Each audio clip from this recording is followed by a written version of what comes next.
시민 여러분 안녕하십니까? 장마가 끝나고 이제 본격적인 휴가철을 맞았습니다.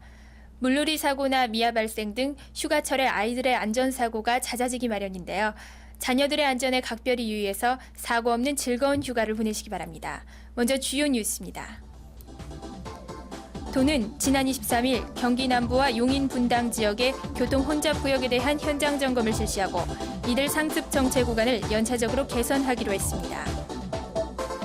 지난 25일 의사소통에 불편을 겪고 있는 청각 언어장애인들을 위한 수화통역센터가 용인시에 문을 열었습니다. 시는 낙후된 관내 어린이 놀이터를 개보수해 더 안전하고 편안한 시민들의 새로운 휴식 공간으로 만들고 있습니다. 상현동 좁은 인도변의 흉물스럽던 옹벽이 도예가 마순관 씨와 아이들이 직접 그림을 그려넣은 야외 갤러리로 탈바꿈하고 있습니다. 지난 23일 도는 경기 남부와 용인, 분당 지역의 교통 혼잡구역에 대한 현장 점검을 실시해 문제점을 살펴보고 추진 중인 교통대책의 중간 점검을 실시했습니다. 손학규 경기도지사와 이정문 용인시장, 서효원 성남부시장을 비롯한 도내 교통 관계자들과 전문가, 업체 대표 등 30여 명은 이날 오전 경기도 중소기업센터를 출발해 신갈 5거리, 풍덕천 4거리, 23번 국지도, 판교 인터체인지 등을 현장 점검했습니다. 경기도 주관 하에 이뤄진 이번 현장 점검은 용인 분당 지역이 대규모 택지 개발로 인한 교통량 증가와 도로, 철도, 환승시설 등 기반시설이 크게 부족해 집단 민원이 끊임없이 발생하는 데 따라 행해지는 것으로 구체적이고 체계적인 해결 방안을 모색하기 위한 것입니다. 이정문 시장은 현장 방문 이후 열린 종합보고회에서 용인 서북부 지역 교통 문제는 작게는 우리 시와 분당 지역의 교통 정체에 대한 사항이지만 광의적 차원에서 크게 보고 도에서 조정해 주길 바란다고 말했습니다. 또 우리시 재정의 약 35% 이상이 도로 건설 사업에 투자되고 있어 도의 적극적인 재정 지원을 건의했습니다.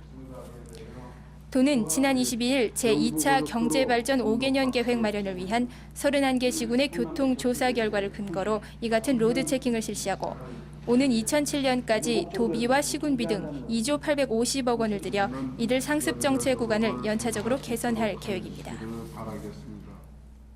일상생활에서 의사소통에 불편을 겪고 있는 청각 언어장애인들을 위한 수화통역센터가 문을 열었습니다.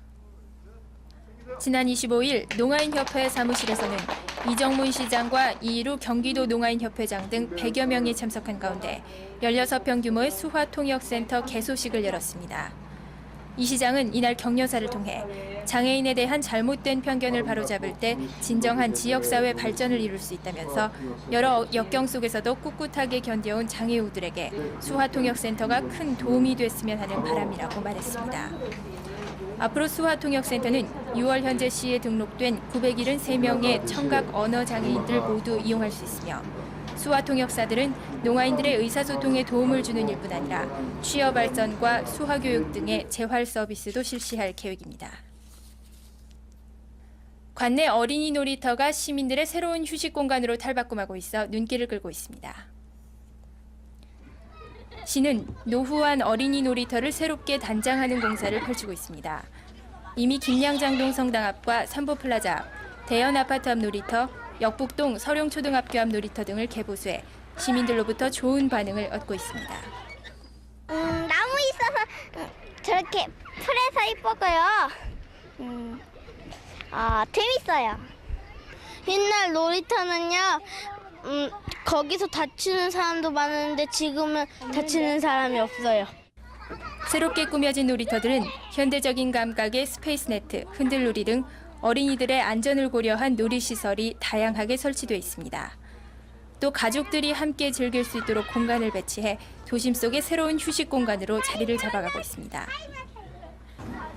도시의 삭막한 공간에서 어린이들이 가족과 함께 마음껏 뛰놀 수 있는 놀이터를 만들기 위해 시는 앞으로 관내에 있는 122개의 놀이터를 연차적으로 새롭게 꾸며나갈 계획입니다. 좁은 인도변의 흉물스럽던 옹벽이 야외 갤러리로 새롭게 꾸며지고 있습니다. 아이들이 직접 그려넣은 작품들도 있어 더욱 친숙하게 느껴집니다. 상현동의 솔개초등학교 옹벽에는 가로 세로 20cm의 도자기판에 700명 솔개초등학교 전교생이 직접 그려넣은 아기자기한 그림들과 도예가 마순간 씨의 작품이 설치되어 있습니다. 이는 아름다운 동네를 가꾸기 위한 방안을 모색하던 중 기획한 것으로 12, 2천만 원의 예산을 들여 반영구적인 벽화 갤러리를 만든 것입니다. 전체 좁은 도로와 옹벽으로 마을이 구성되어 있어요. 근데 그 옹벽이 높고 높이가 2m에서 한 10m 정도 되는 그런 정도의 옹벽으로 마을 전체가 구성되어 있는데 옹벽의 총 길이를 합치면 약 8km 정도가 돼요. 그래서 그 흉물 있는 옹벽을 어떻게 하면 좀 아름답게 꾸밀 수 있을까 그걸 연구하던 끝에 이제 도자기 옹벽을 생각해낸 거예요. 그래서 그다 액자 형태로 도자기 옹벽을 각 도로마다 테마별로 어떤 테마를 줘서 이제 옹벽 도자기를 벽화를 그려 넣었을 때 그 상현동은 전국에서 다른 데서 없는 그런 테마 거리가 될 것 같더라고요. 그래서 학교 앞이니까 여기는 지금 처음 해놓은 것은 초등학교 앞이라 초등학교 전교생을 같이 동참을 시켜서 웃음이란 테마로 거리를 조성을 했습니다. 아파트가 많이 들어서 높게는 10여 미터나 되는 옹벽들이 인도변에 자리 잡아 난개발이라는 오명을 받아왔던 상현동은 이런 답답했던 공간을 친환경적이고 아름다운 공간으로 조성해 도시 미관을 크게 개선시켰다는 평을 받고 있습니다. 상현동은 앞으로도 흔적, 사계절, 보리밭 등 다양한 주제를 가지고 학생들과 주민이 직접 참여하는 테마거리를 조성해 예술도시, 친환경도시로 만들어 나갈 계획입니다. 지난 14일 경기도와 교류를 맺고 있는 중국 광동성 대표단 14명이 중국 전통공원의 후보지 현지 조사를 위해 용인을 방문했습니다. 작년 말 도와 광동성은 양국 간 문화관광 교류 활성화를 위해 상대국의 전통공원을 조성하기로 합의한 바 있습니다. 이에 따라 한국전통공원은 광동 광주시 월수공원 내에 30억 원을 들여 한국 교민들이 고국의 정취를 느낄 수 있는 공원을 조성할 계획입니다. 반면 사스의 영향으로 그동안 부지 선정을 위한 방안을 늦춰왔던 광둥성 관계자들은 이날 도를 방문해 용인을 포함한 6개 시군의 7개 후보지를 둘러보고 현지 조사에 나섰습니다. 중국 측은 도가 제시한 용인의 상갈공원, 수원의 영흥 효원공원, 이천 설봉공원, 고양 차이나타운, 안산 화랑유원지, 시흥 옥구공원 중 한 곳을 선정해 2,000평 규모의 중국 전통공원을 설립할 예정입니다. 양국의 우호 증진을 위해 설립되는 경기도와 중국 광동성의 전통공원은 내년 4월쯤 선보일 수 있을 것으로 예상됩니다.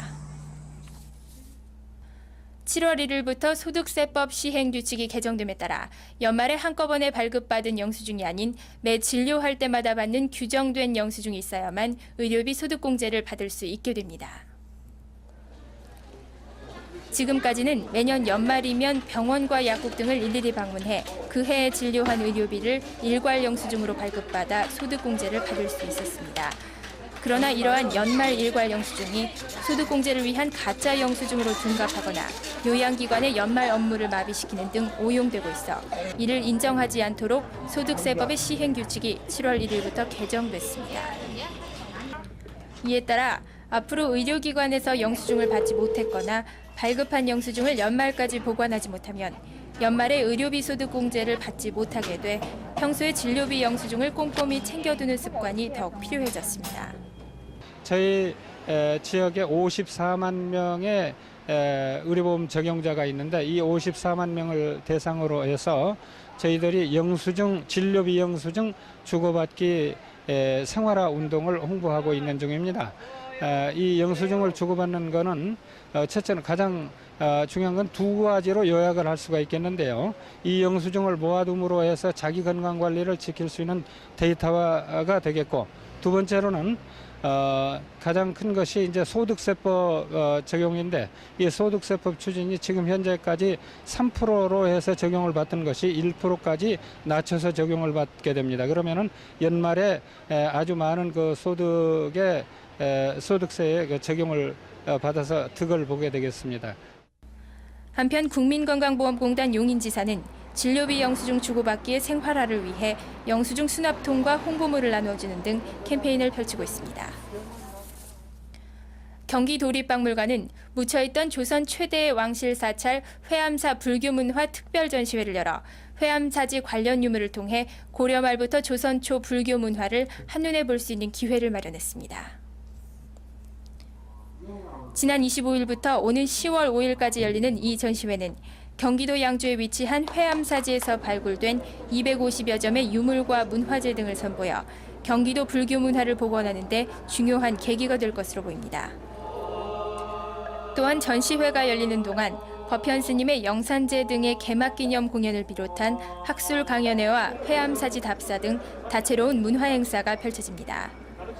도박물관은 지난 1998년부터 작년까지 5차례에 걸쳐 발굴 조사를 실시해 출토된 유물로 이번 전시회를 기획했습니다.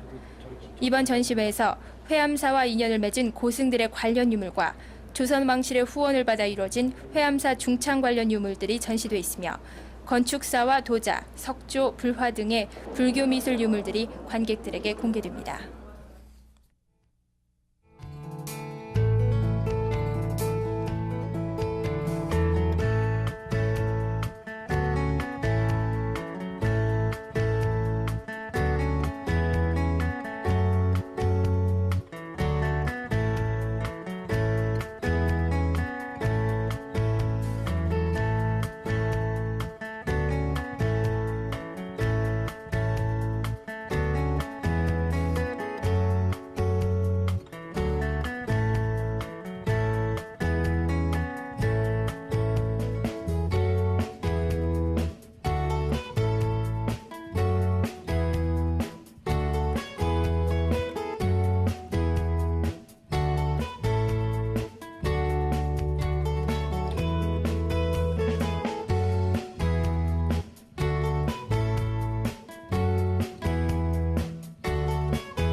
계속되는 열대야에 밤잠 설치시는 분들 많을 것 같습니다. 잠자리에 들기 전 찬물보다는 미지근한 물에 샤워를 하면 더위를 조금이나마 잊을 수 있다고 합니다. 힘찬 한 주간 되십시오. 뉴스를 마칩니다. 시민 여러분 고맙습니다.